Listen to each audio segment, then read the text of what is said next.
So welcome to On the Park Bench, a public square conversation brought to you by the Congress for the New Urbanism. On the Park Bench presents interactive conversations with thought leaders in new urbanism and allied industries, providing an opportunity for the audience to engage in real time. Today we have Urbanism and Faith Communities with Deb Ryan, Claude Alexander, Nathan Norris, Patrick Quinn, and interviewer moderator Chris Elisara. So you can register for coming webinars. They're all at 12 noon on Tuesdays, March 21st. Join us for a discussion on parking reform trends nationwide. On April 4th, what to expect at CNU 31. CNU leaders will discuss extensive program changes at the upcoming Congress in Charlotte. And on April 11th, join us in a conversation with urban designers and architects involved with Cul-de-sac Tempe and Cul-de-sac Atlanta, two highly watched developments that are eliminating cars in residential areas, which allows for innovative urban design solutions. Go to cnu.org/resources/ontheparkbench. And remember, CNU 31 Charlotte is taking place May 31st through June 3rd. In one of the most diverse, vibrant cities in the American Southeast with deep roots in new urbanism, the Queen City of Charlotte, North Carolina. Learn more, cnu.org/CNU31. And join or renew your membership. Become a current member and save $250 off of your CNU 31 registration. Check your membership status today at members.cnu.org/memberships. And we have an excellent program for you today. Deb Ryan is a landscape architect and professor of architecture and urban design at UNC Charlotte. Her professional work in the Charlotte area is extensive, and with her UNCC Master of Urban Design program students, she has led urban design projects that have made a difference in this dynamic city, which is where CNU will be heading in late May. Bishop Claude Alexander is pastor of the Park Church in Charlotte, North Carolina. The Park Church, a Baptist church, is one of the largest churches in the Charlotte metropolitan area. Nathan Norris is the founding principal of the City Building Partnership. An attorney with expertise in urbanism and development, Nathan helps local governments, developers, and places of worship achieve their potential by providing them strategic guidance and the full range of planning services. Patrick Quinn is lead pastor at the Century Church, a new United Methodist church in Pike Road near Montgomery, Alabama. And Chris Elisara is co-director of the World Evangelical Alliance Sustainability Center. He is the executive director and founder of the Center for Environmental Leadership in Buffalo, New York. He is a founder and producer of First and Main Films, former CNU board member. I'm Rob Studeville, editor of CNU's Public Square. And today's discussion is about faith communities that are building physical mixed-use communities around them using the tools of urban design. We'll hear about plans and implementation in Charlotte, North Carolina, and Pike Road, Alabama. First, there's going to be presentations followed by discussion led by Chris, and then Q&A from the audience. We're expecting a lively discussion, so please use the Q&A function of Zoom to ask your questions as they occur to you. And now I'm going to pass this along to Deb. All righty, let me go ahead and share my screen if I can. It looks like I can't share just yet, Rob. It's not Right, stop sharing, so you should be able to share now. There we go. Yep, got it now.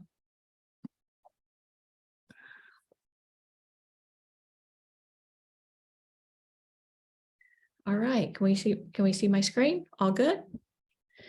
All right, this project for the Beauplex Park Vision Plan for the Park Church actually began at CNU 30 in Oklahoma City. And that's where I met Chris Elisara, and I told him about a book that I'd co-authored about reimagining underutilized historical properties. And he told me about his work doing the same with underutilized church sites. And then Chris, he introduced me to Bishop Alexander and his team, who then invited my fourth year architecture students at UNC Charlotte to design a vision plan for 33 acres of their underutilized land, which is located actually miles away from their primary sanctuary. When we began the project, we began with these 3 Ps of profit, planet, and people. Obvious. The latter 2, but profit, perhaps not so. The church was very adamant that they wanted to make as much money as they could on the property because they wanted to fund all their missionary activities around the world. So very important as we moved forward through the project. Seemed like that was not going to be a very difficult thing to do, seeing that the project's located within 3 miles of uptown Charlotte and also on a proposed light rail line. In fact, the site itself is all sitting within the half-mile radius of a proposed light rail stop, so will be rezoned as TOD. There are significant and contributing land uses around the site. Perhaps most importantly is the Bojangles Coliseum and Upland Auditorium, a historic site with many activities that occur mostly at night, an ecological preserve to the northwest, the Montessori Elementary School, and then 4 economically diverse neighborhoods. Chantilly, which has over $1 million homes there, 2 neighborhoods which are much more modest in terms of the real estate, and then Greer Heights, which is one of the city's historically African-American neighborhoods. For the site itself, the church owns 3 buildings on the site. All are used primarily for big expos that come to town every year, the Southern Christmas Show and the Charlotte Home and Remodeling being the largest of them. But along with those opportunities are some significant constraints. The site is covered, partially covered by a 100-year floodplain. And also most of the site sits within a brownfield, and there is an active pollution plume on the site. And one of the buildings that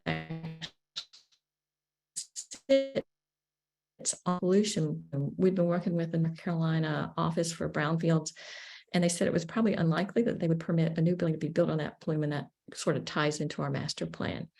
And so these issues having to deal with environment are obviously things that we as urban designers always deal with, but we were also reminded in terms of scripture and that Philip Best pointed out to us that there were also reasons that Christians should deal with a site which is harmed in this way as well. So there are lots of opportunities and constraints on the site, and you can see a lot of them here. But most importantly, I think what the students took away from this was this idea that this was a site that needed to be healed and a place where community needed to be built.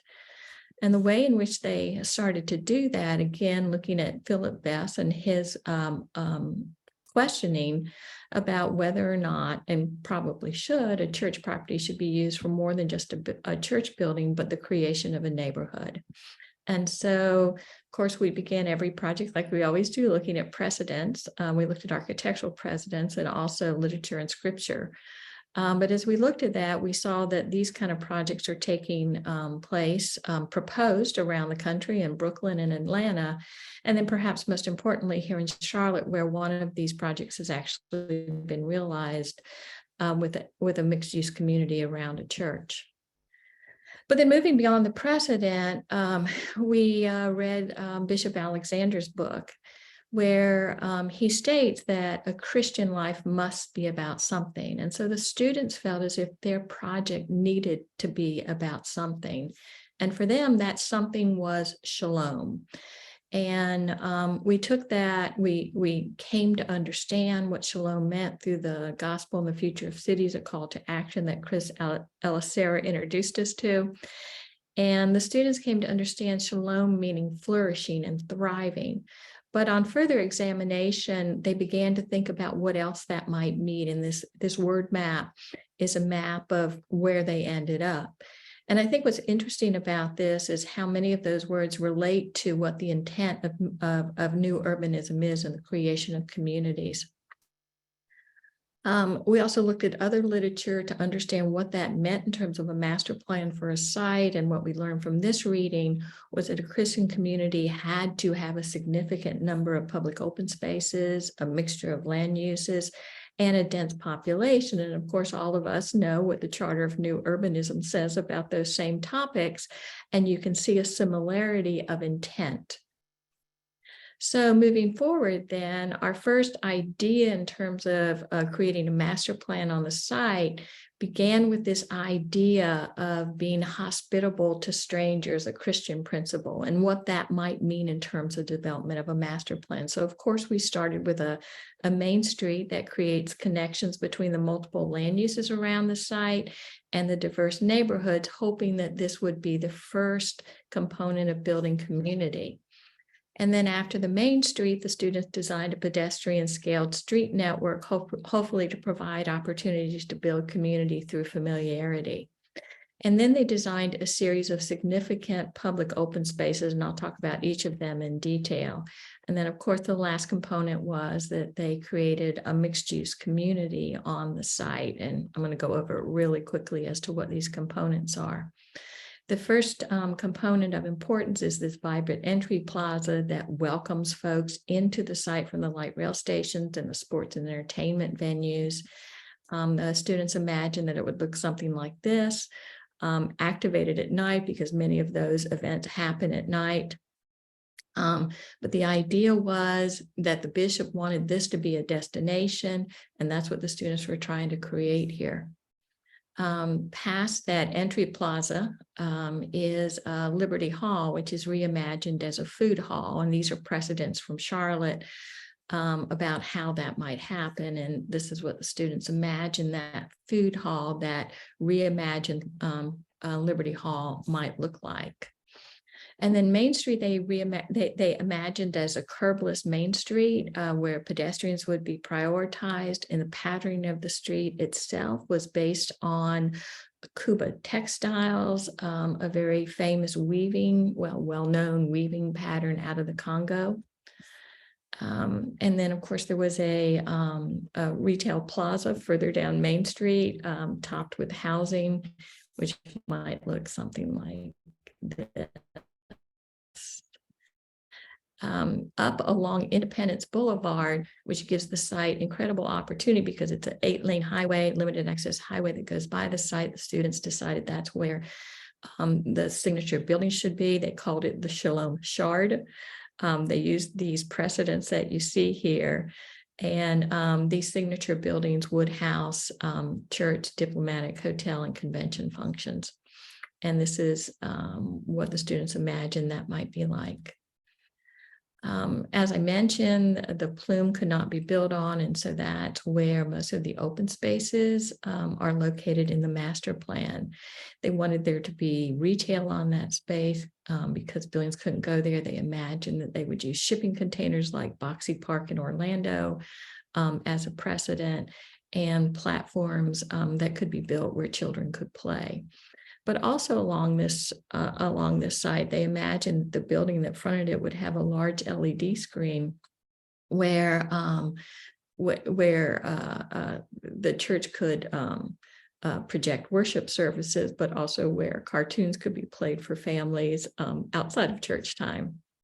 And then, of course, there's a significant amount of missing middle housing on the site, using the Charleston block as precedent, imagining that that's what a courtyard might look like.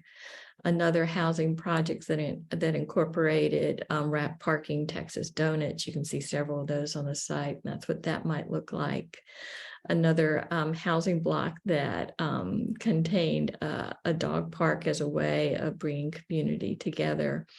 And then the last housing area, which is located on the Greenway in the floodplain, that used point access and the shaking grid as a way to organize the site. And this is what the students imagine that site might look like. And so here we ended with a massing plan for the park, and that's where the students' work ended. But that is not where the project ended. And I'm going to throw it over to Bishop Alexander to talk about where the project is now. But before I do that, I just would be remiss as a member of the organizing committee for CNU 31 in Charlotte, that the project began in Oklahoma. It ends in Charlotte, where Chris and I and the bishop will be talking more about it. We invite you and hope you all will come. Thank you.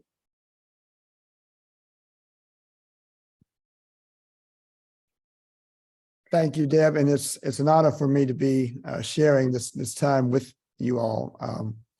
In 2006, the Park Church purchased this storage facility called the Charlotte Merchandise Mart for the purposes of establishing a place of worship, as well as continuing in the hosting of conferences and shows, and seeking to spur economic development in the corridor.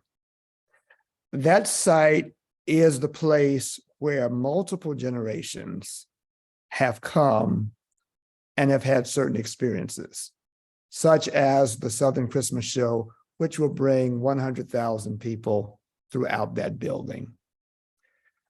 We began to ask the question, what is the highest and best use of the site? And this is the result.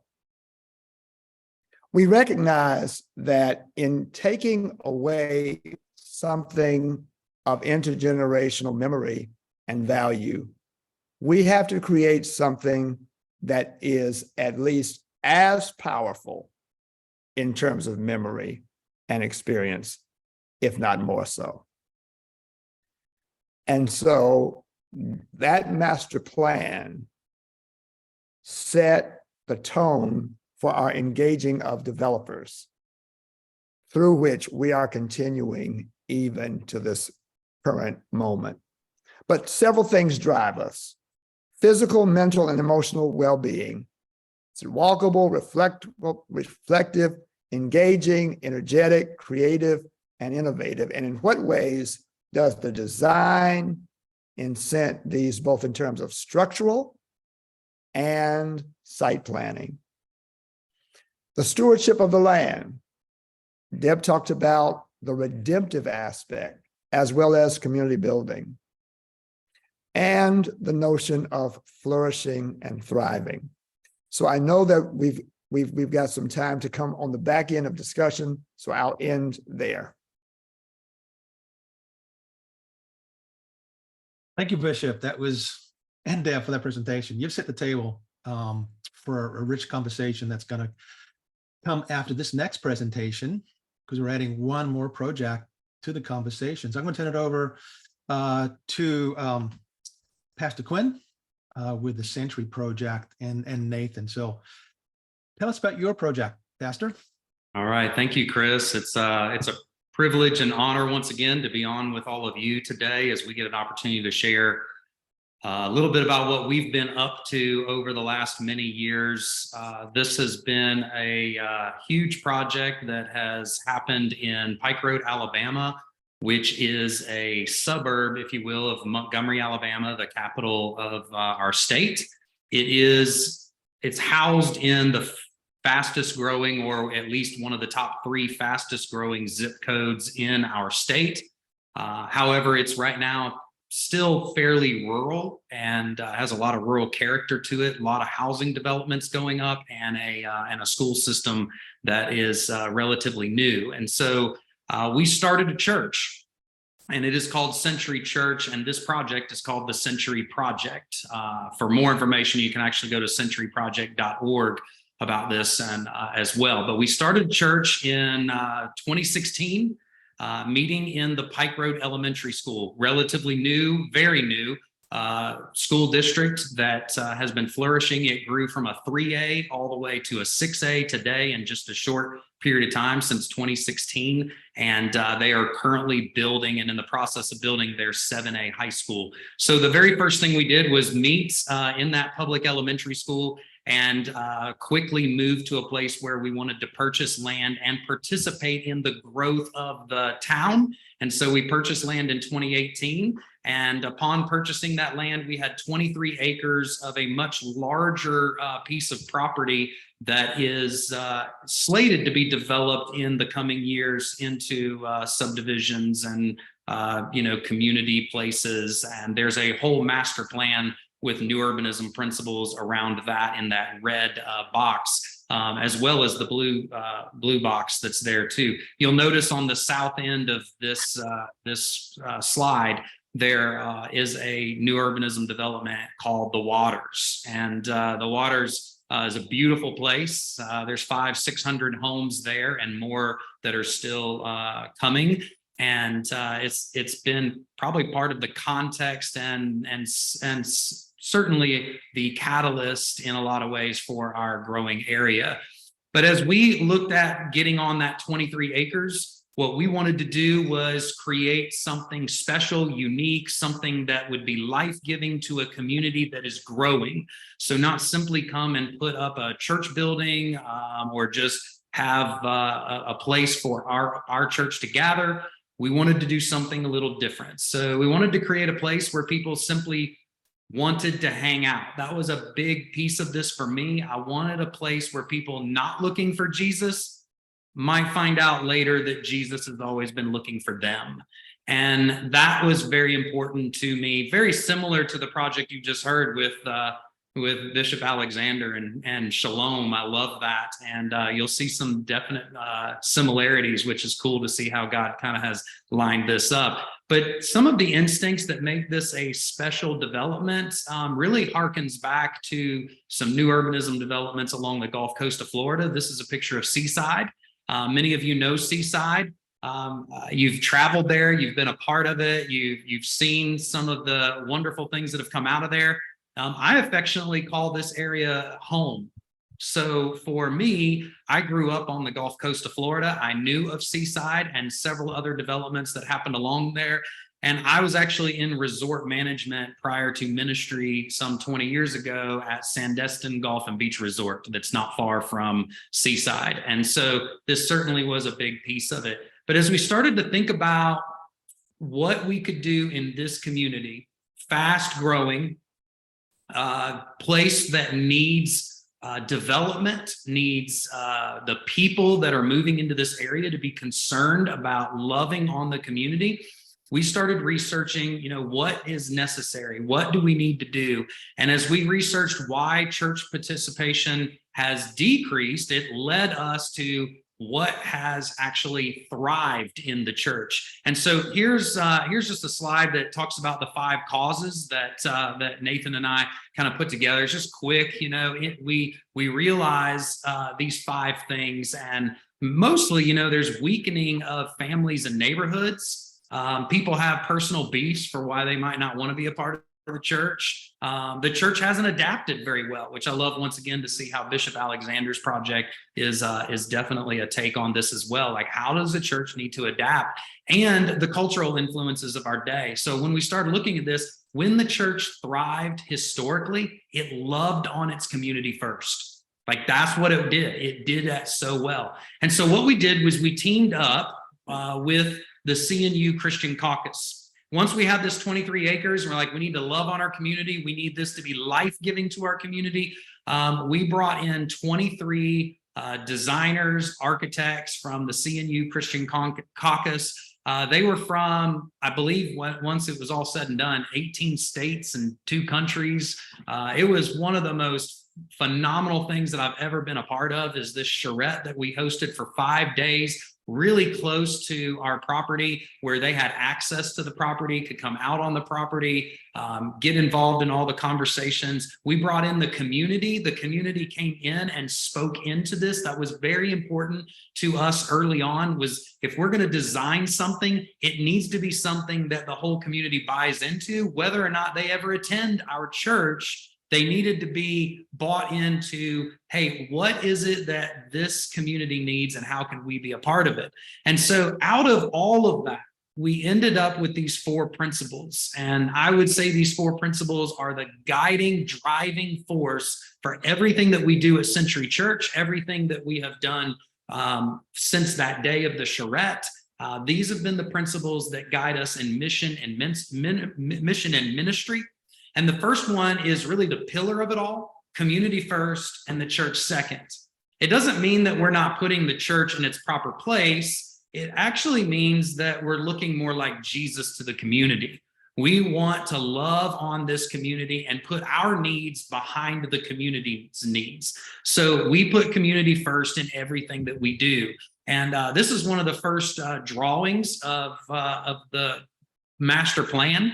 It has a beautiful building that gives us indoor, outdoor capabilities. But it was another way to say, we're going to bring the community in, let them use the facility, and then we will figure out how to use the facility around it. When you're talking about Sunday mornings, Wednesday nights, some Bible studies, all those things, we can use the facilities that the community designs around the weekly activities that need to take place in our community. So the church can be second. So the second core value principle that we have adopted as part of our project is to grow forever. That works, theologically. We are constantly wanting people to be in a growth mode. We never want to just say, oh, we figured it all out. We've got our faith intact and we don't have any reason to grow. I mean, none of us that are people of faith would say that we've got it figured out. Or if you do, then you probably quickly figure out that that's probably not true either, right? We do not have it figured out. We need to grow. And so how does that look like in a plan like this? Well, we're going to grow incrementally. So we have phases of growth, and that allows us to do a lot of things that I've learned from many of you that are probably on this call and those that came to be a part of our plan, is that growing incrementally allows us to actually morph and change and adapt to the community's needs over time. And we don't have to set it all in stone in this day and age. We can actually prepare for a decade from now, 20 years from now, 30 years from now, and allow the land to actually morph and change as the community sees fit. So we have a long-term master plan that we want the community to continue to speak into. And that leads me to the third core value. The principle at heart is that partnerships matter. I mean, if relationships matter in the church, then partnerships matter to the vitality of a community.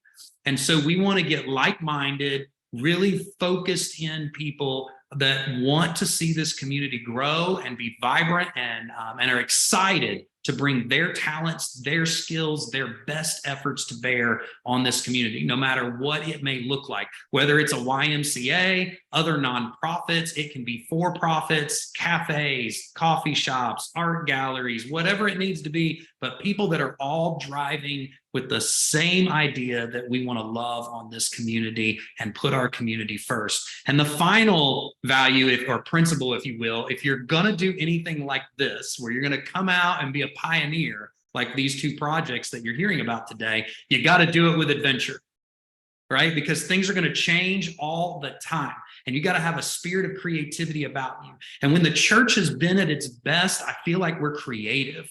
We are people that are exploding with creativity and ways that we can actually share Christ in meaningful, significant ways that bring life to the community around us. And so this is the well at Century. We've affectionately called it the well after the story of the woman at the well, that everyone is welcome. We want people to be able to come from all walks of life. We want the community to see a thriving campus 7 days a week with all sorts of opportunities. You'll see our little version of a dog park as well down in the right-hand corner. So there's some cool like-mindedness that's already there, and lots of green space and community places, as well as mission and nonprofit, for-profit as well. And so this is the well at Century. But as we moved from planning into implementation, we were in the elementary school and we had done this master plan and we were looking forward to getting this off and running, and March 2020 happened. And so we had to quickly pivot like most everyone else in the world. So we no longer had the elementary school to depend on, and that was really our decision. The elementary school was very supportive in our area. We have made many inroads and we have loved on that community very well.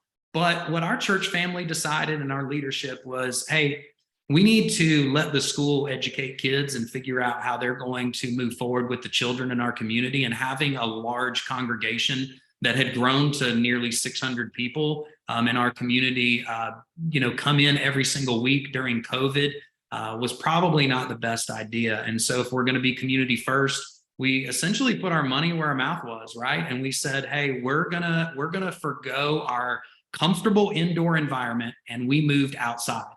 So we moved outside on the land, and we started figuring out if we're going to grow incrementally, how do we grow incrementally in the midst of a global pandemic?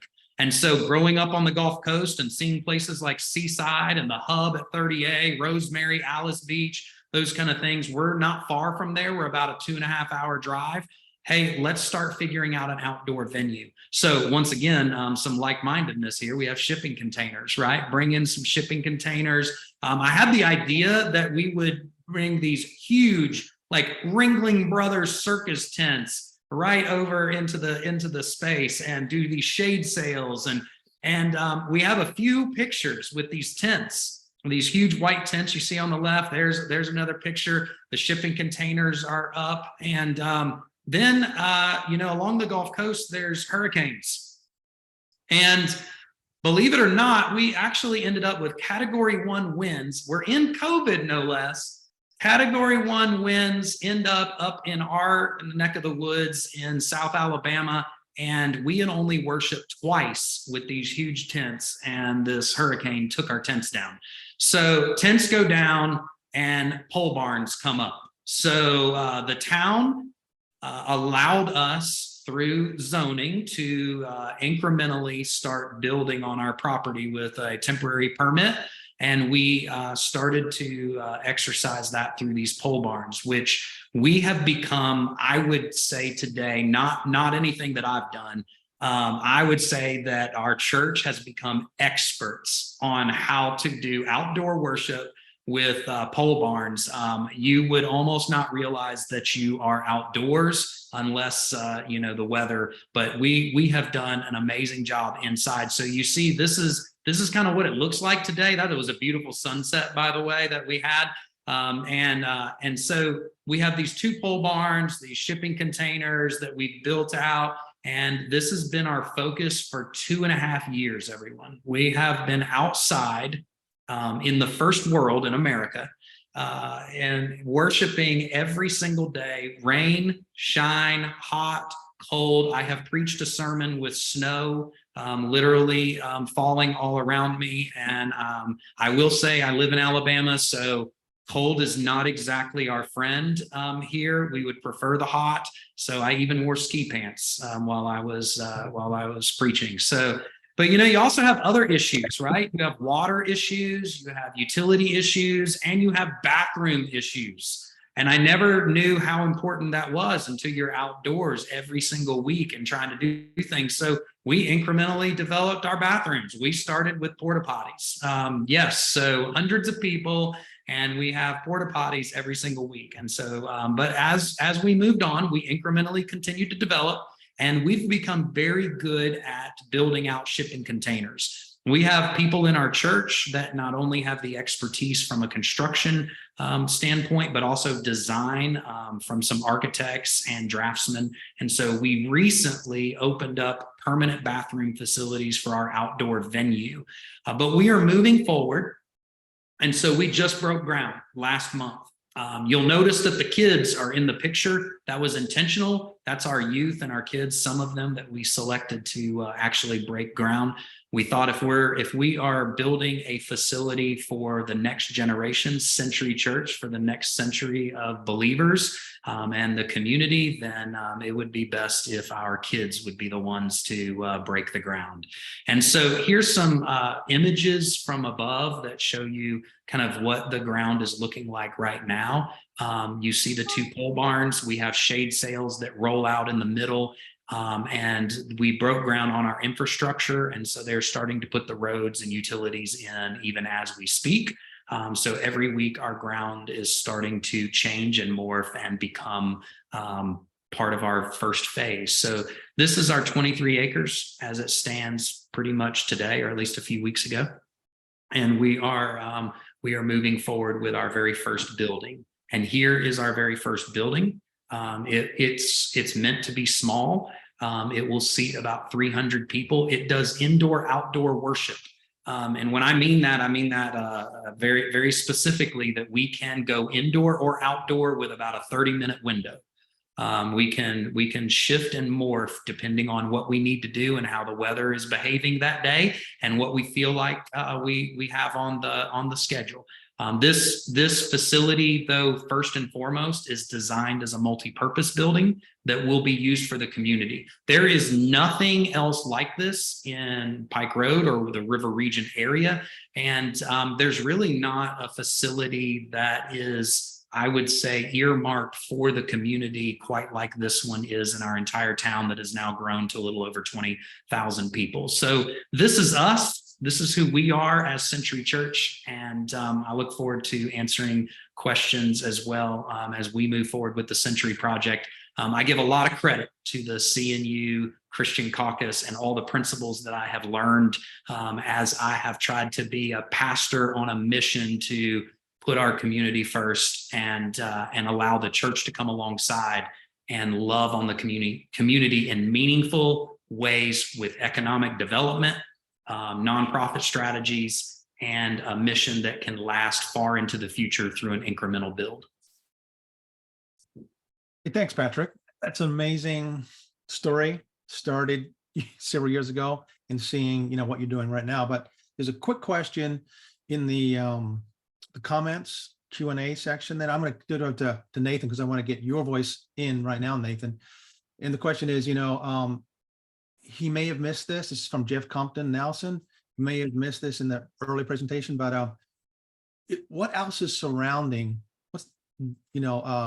the Century Project in terms of urbanism, village? Essentially, where you saw there's open fields around it that have been designed for essentially traditional neighborhood developments to be developed. And then across the street is a long-standing community that's rather poor that we've also interacted with. So we've got that. Within less than about a half mile is where the water sits, which is for Pike Road, a pretty large population center. Like Patrick was saying, about 600 homes are there, or condos or townhomes or what have you.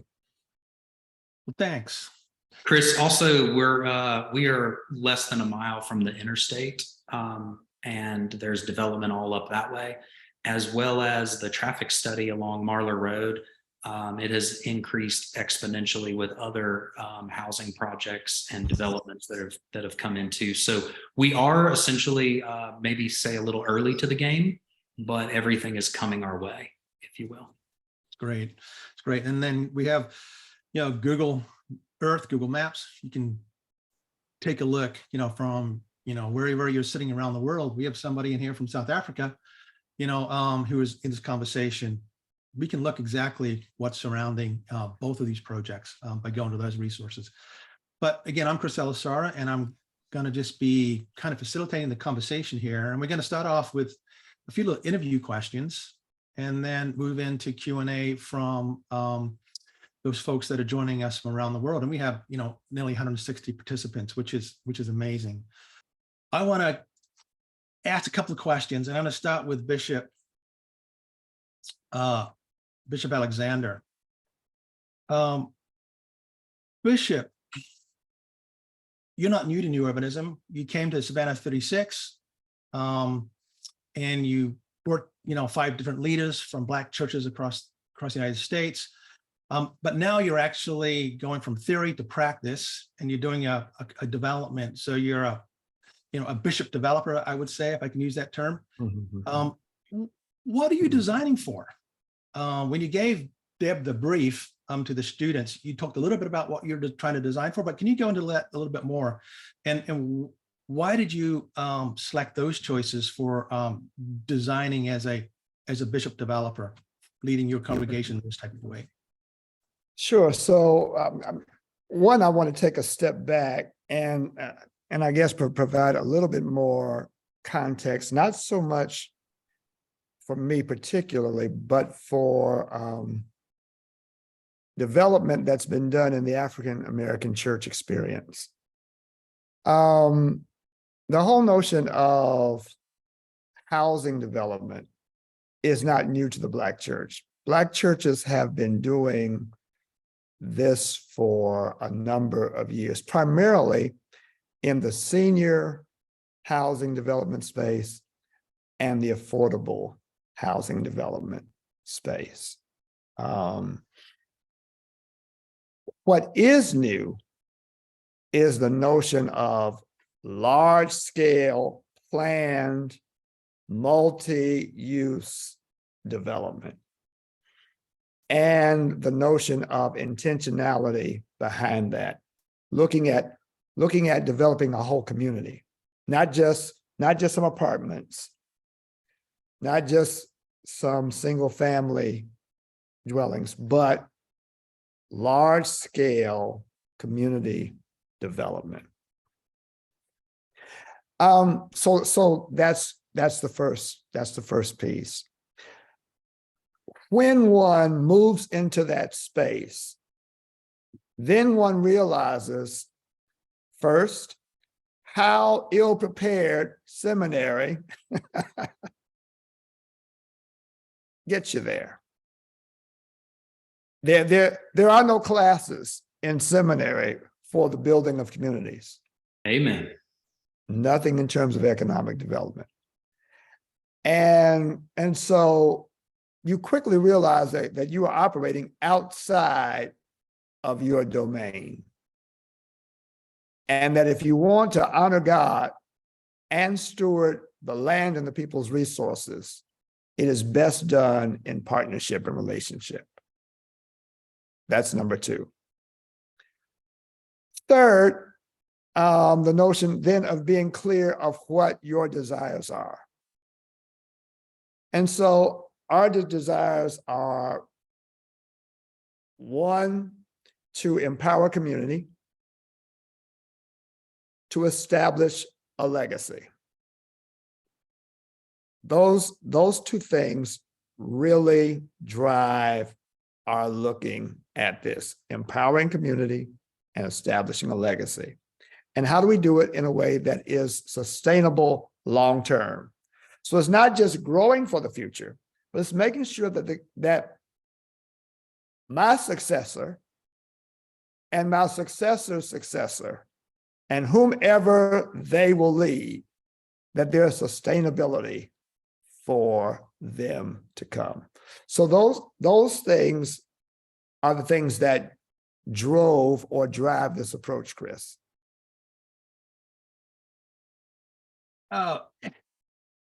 You needed to communicate that to the students. And I was in the very first class with Deb's students, and we actually decided to talk to that class, which was diverse. Some I think were Christians. They didn't put their hand up and say, I'm a Christian. Many others were not. But we had that first class to try to talk about shalom, and then how that shalom gets put into design principles and using, tenets of the new urbanism. Yeah. Deb, can you talk to us about, how what the students learned in that process, working with this vision of shalom and the design that they put forth, and some of maybe the challenges and some of the things that they were thinking through. Can you talk about the students' experience in that regard? Well, I'm happy to. I did want to say I noticed 3 of them online, Sam, Sydney, and Zane. And I know they can't talk, but if they'd like to add their thoughts into the chat, I think that would be great, especially since I think Zane and Sydney are actually in Rome right now. So it'd be wonderful to hear their thoughts. It was interesting starting the studio, in a state university. I asked the students to respect. I didn't expect them to believe, but I did ask them to respect. And then come to find out that there were several students in the class that were very devout and actually prayed with the church leaders when they came. And so I didn't actually talk to them about their own beliefs. And that didn't actually seem necessary. But I will say it probably was the happiest, kindest studio I've ever taught. And I think that's probably partly because of the church leaders who modeled such joyous behavior in front of the students. So that was a wonderful thing. I think in the study of architecture, we ask our students to suspend their disbelief and think about different ideas all the time. And for them to think about why they were doing something in a broader context, rather than just an architectural, a form-based context, I think was very important to a lot of them.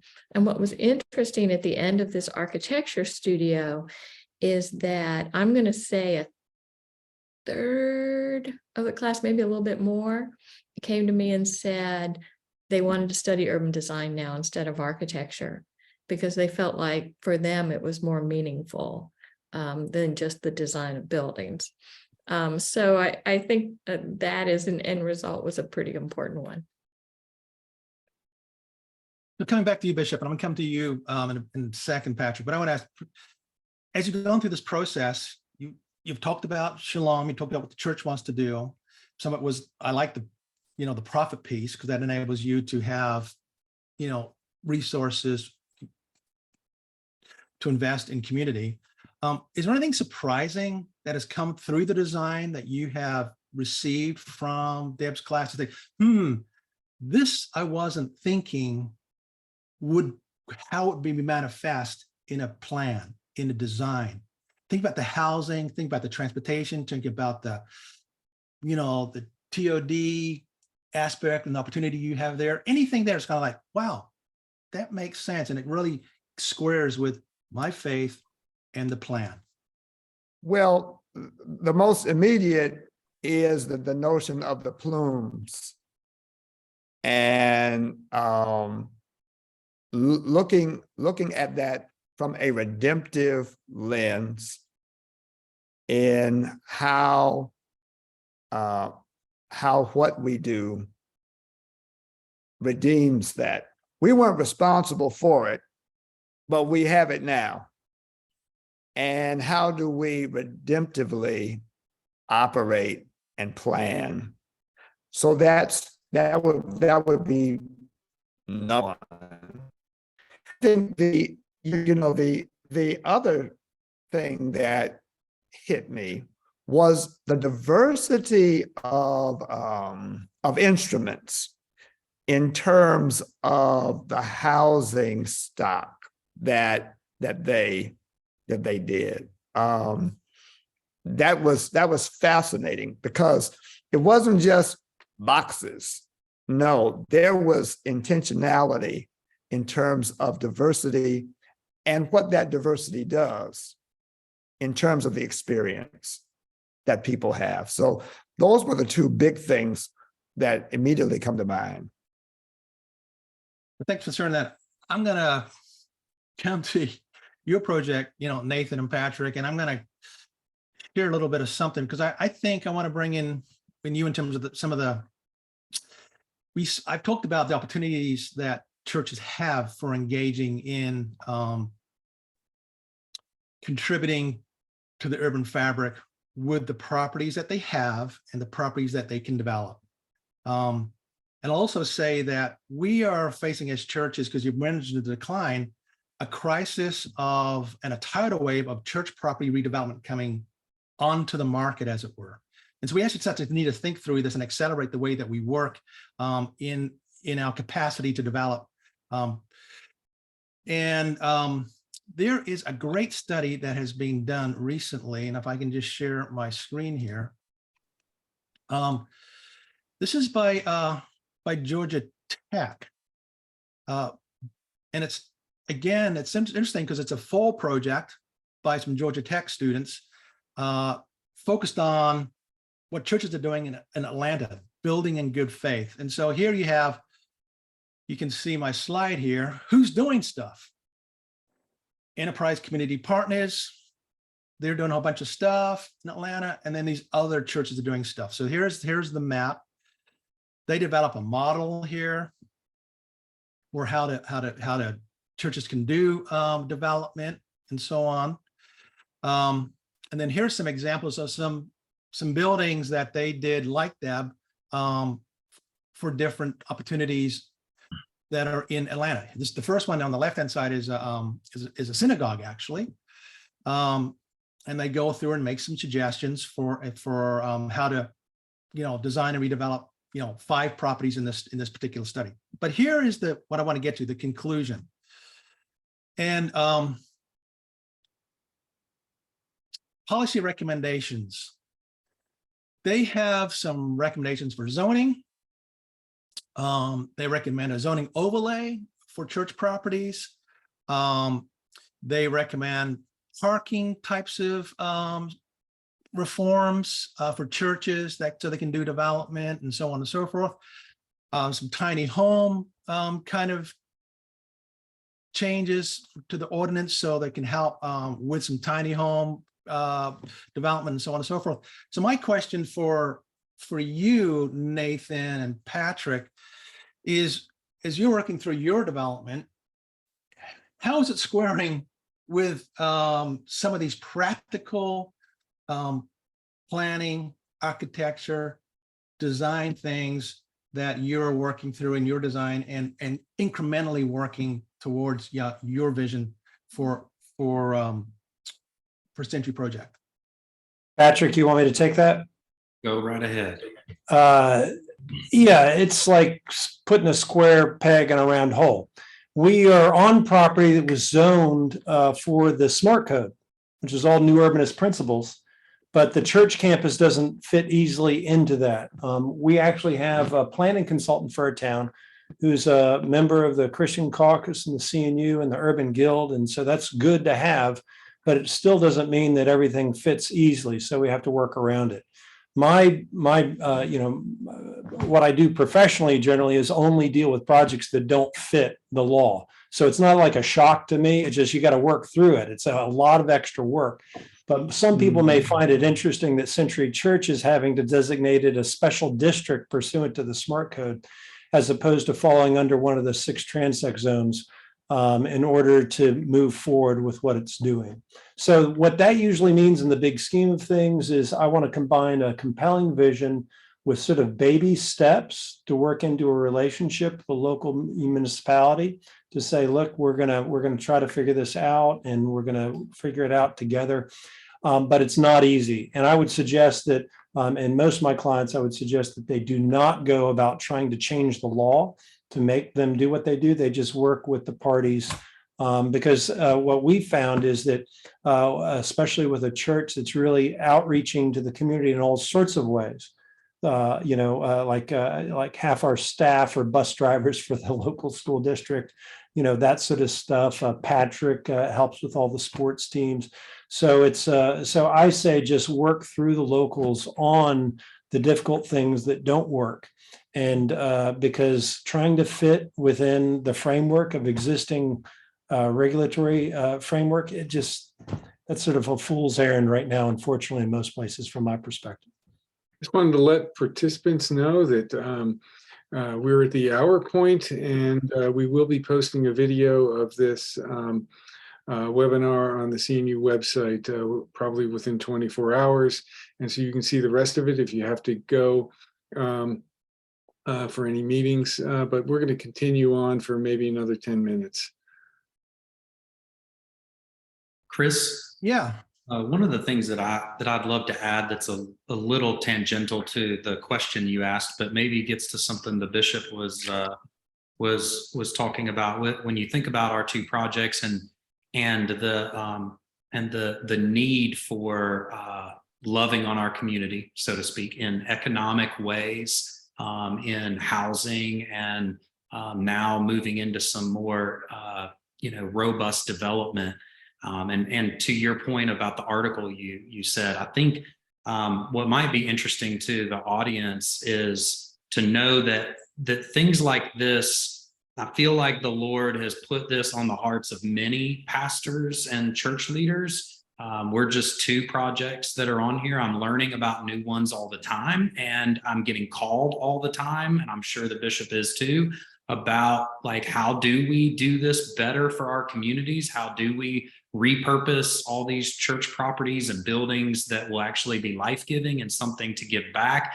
And so I think that conversations like this are so vital and so important. I'm glad that you're doing this today, because I believe that the time is now for our local communities, small towns across America, big metropolitan areas, for God's people and the assets that we have at our disposal to be utilized and re-envisioned in ways that once again share the essence of the gospel, that is good news. And it can be good news in ways that maybe people haven't thought about before. And that's what's really important about this right now, that I think we cannot lose the focus of what the principles that New Urbanism and the CNU and the Christian Caucus, things I've learned from Nathan, is that this is actually all coming together. I can see it coalescing in a beautiful resurrection of the ways that the churches across America can actually find more purpose, better foothold in their communities going forward in a world that is in a post-Christian kind of context. But we have the best story. And I believe that there are the best hearts that are in the church. We just need to give them a vehicle in which to actually share that message, and projects like this do that.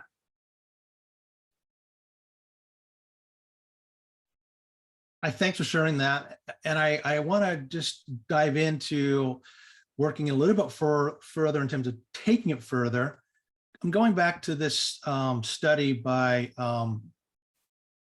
the Turner Center, because when we say that there's potential, and you just described that eloquently, Patrick, they say that there's really 4 issues. And we've talked about one issue in terms of redoing things in this particular space. But they mentioned, I've highlighted here, 4 issues and concerns. And the third one is, there is no straightforward source for financing for housing on religious land, particularly for affordable housing. And then the last one, a barrier, is most faith-based organizations have little to no real estate development experience. So when it comes to these 2 barriers to the opportunities that we have, can you speak to what you're doing, either Bishop or Patrick, in terms of the financing solutions to your projects, and all the expertise that you're bringing in to help you with these projects? And maybe Deb, you can speak to that too, or others as well. But those are the 2 barriers, I think, that I just want to have a little quick conversation about as we get close to wrapping up here. I could just go real quick and tell you from our perspective and just keep it real short. One, Nathan taught me this, which I give him credit for: make places interesting again. To me, some of the design principles of New Urbanism architecture is actually that places are interesting. And so I think that financing follows, money follows vision, right? And so we're making it interesting. And there's a whole host of people that I feel like are coming around the church because it's interesting, because it's not just, we're going to sing 3 songs, have a nice sermon and go home. We actually are doing something life-giving to the whole community now. And it's interesting. The second piece about it is that I think when you do things with adventure, that's the last principle in our design plan, is do it all with adventure. The church, when we're at our best, we're on this life-giving adventure where we take risks with Jesus. We get out of the boat and walk on water, right? We go and we heal and we give and we love and we do things that are totally countercultural and out of our comfort zone. And so I think if we can capture the essence of that with people, what I have found, and I'll be practical, is that I have developers, architects, people that and many others, that their skills have been dormant in the church because we haven't necessarily called those out of the pew, if you will. Now they are showing up in droves, and businesses and people that are like, wait, so I can be utilized in a plan like this. And I think probably for the listeners, the more that we can get people engaged that have been silent in the pews, haven't felt like they have had a place. They have skills, these students, there's so many skills that are being called upon in plans like this, that I think there'll be a resurgence of energy. And that's what we're seeing in our project. To that I would add, it is a combination of, we're putting in our property as our part of a joint venture. The developer then is driving the combination of private equity, bank-related instruments, transit-oriented development dollars as a combination package. As Nathan has said, there is, as Patrick has said, there is this unlocking of imagination in the hearts and minds of individuals who have resources when they see the church exercising reimagination, repurposing, and openness. And that combination develops an excitement that is not limited to the church. And the development process and product then becomes a message in and of itself that speaks much longer than any sermon that either Patrick or I will ever preach. Man, thank you. Chris, let me add something that made a big impression upon me about, because I think it's important that the audience, the folks that are still on, realize how there's such a huge yearning. Rob can probably vouch for this, but I believe in 2019, the article that we wrote about what Century Church was doing, I think it was like the most read or second most read article of the entire year for the CNU. And so there is a lot of huge interest out there. I know Patrick and I have received calls from, well, you don't think it's crazy, Chris, to receive a call from New Zealand, but we thought it was crazy to get a call from New Zealand or Australia that are interested in this. But I didn't know about how the church had been the one that started all the universities or started all the hospitals. And it's that sort of outreach. It's that thinking, it's that sense of adventure and saying, we're going to go out to the community that I think is so many people are so ready to do it, and they're ready to volunteer their time in all sorts of capacities that have not been used at all in the past. So I'm very bullish on it, and I'm excited to see people being able to engage in places they couldn't before. I'm a living example of somebody who hadn't volunteered in the church until Patrick said, "Hey, we're buying 23 acres. Can you help us?" It's like, I guess I'd rather do that than park cars, but everybody's got to do something, right? Yeah. You're the expertise that's coming in to help them. I think Rob's back on. I think he's going to wrap us up. There's a bunch of resources that I'd like to share, which I hadn't had a chance to do. So I think we'll provide those after the webinar online somehow, because folks want to connect with us, and there's places to connect. There's a CNU Christian Caucus. There's a new, I've been running this for the last couple of years, Faith Properties Collaborative. Faith Properties Collaborative, a bunch of folks are on the in the webinar who are a part of that. Developers, financiers, designers who are all talking about how to collaborate in this particular space. So that's another resource. And there's a whole bunch of stuff that we can share with you after online. So I'm going to probably just turn it back to you now, Rob, and let you wrap it up. Deb's got to go. We will send an email out when the video is posted, and we will have links to all these resources in that email, so folks who were signed up for this can get that. I want to thank everybody who attended this, all the participants. This has been an awesome show. It's been really educational for me, and so thank you, Chris, Deb, Bishop Alexander, Nathan, Pastor Quinn, and everybody who watched today and is going to watch online. So thanks once again for everybody, and we will see you again on the park bench. Bye, all. Bye. Hey, Deb.